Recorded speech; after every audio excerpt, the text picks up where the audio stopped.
Alors bonjour chers panafricanistes, chers africains, chers combattants pour l'émergence africaine, chers euh, blogueurs, chers youtubeurs. Alors ce qui m'intéresse aujourd'hui, c'est un sujet qui est un peu plus panafricaniste, c'est-à-dire le rôle de la diaspora africaine. Alors la diaspora africaine, elle est quelque chose de on peut dire, d'important dans le développement, d'important dans euh, l'évolution et d'important dans c'est-à-dire la politique africaine en général. Alors cette diaspora qui avant était constituée, naturellement au départ était constituée d'ouvriers et après il a été constitué de d'étudiants et maintenant elle est un peu mixée. Il y a des exilés, des étudiants, des exilés économiques, des exilés politiques, il y en a un peu de toutes sortes. La diaspora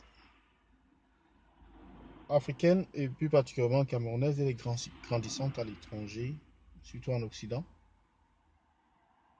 parce que les conditions de vie dans ce pays que nous aimons tant ne laissent aucune autre option qu'à vouloir partir de là. Parce que le pouvoir appartient à une clique de personnes, le pouvoir appartient à un cercle de personnes qui se le partagent comme du diamant. Et donc, tous les autres qui sont hors du cercle, ils doivent soit partir de là, soit survivre. Donc, quand les gens partent de là pour se retrouver ailleurs, sous d'autres cieux, ils ont un regard critique sur la chose. Malgré le fait que nos confrères qui sont restés au Cameroun et qui ne font pas partie de cette élite, qui ne font pas partie de ce clan, qui ne font pas partie de cette clique de personnes qui partagent le pouvoir et les richesses du pays, continuent à s'endormir au lieu de faire changer les choses. Pour faire changer les choses, il faut aller aux élections.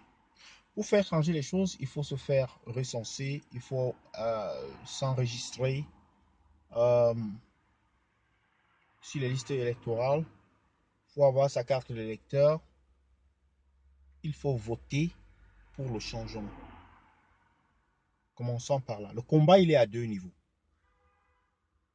La deuxième chose, c'est de changer le code électoral, c'est de changer la constitution de la commission électorale.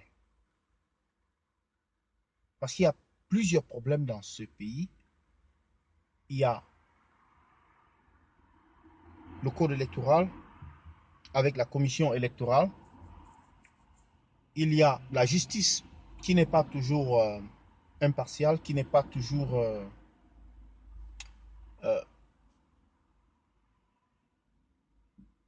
la justice de tout le monde, qui est une justice des riches.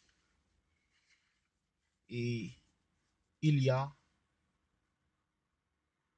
le problème de, c'est-à-dire de la corruption morale qui est faite par les élites RDPCistes pour tuer l'opposition et pour démembrer l'opposition, c'est-à-dire pour détruire l'opposition en fait. Donc, dans d'autres pays, il y a eu changement. Il y a eu changement pourquoi? Parce que les masses se sont réunies, les masses ont pu se mettre ensemble, avoir euh, la même vision, mener campagne ensemble en un bloc, faire un bloc contre le parti au pouvoir. Et c'est comme ça qu'on réussit à renverser le parti au pouvoir. Malgré que le régime essaiera toujours de faire échouer tout plan qui consiste à rassembler l'opposition et de faire un tous contre un. Mais c'est le seul moyen qui permettra effectivement un changement au Cameroun. Mais sinon, si l'opposition continue à aller disperser, on va tourner en rond et on n'ira jamais nulle part. Donc tu sais, je vous laisse tout en disant que la diaspora, elle voit des choses et elle essaie d'informer le peuple qui est là-bas sur place, qui subit en fait un lavage de mémoire, un lavage de cerveau par les médias pro-gouvernementaux qui ne montrent qu'une certaine vision de la chose, où on a tout accepté. Quand un pont se casse, par exemple le pont entre Yabassi et Nkonjok s'est cassé dernièrement, et puis les populations elles vont te dire mais qu'est-ce que vous voulez qu'on fasse? Ça c'est le pont qui a été construit par les colons, qui est resté là jusqu'à ce qu'il se détruise. Parce qu'au Cameroun, il faut que quelque chose se casse, il faut que ça tombe pour qu'on pense à faire quelque chose. Si jamais on pense à faire quelque chose. C'est vraiment déplorable. Que ce soit l'axe lourd, il faut que quelque chose se passe là-bas, que ça se casse vraiment, qu'il y ait un accident pour que le service d'entretien se mette au travail, bien que le service euh, de travaux publics fasse quelque chose.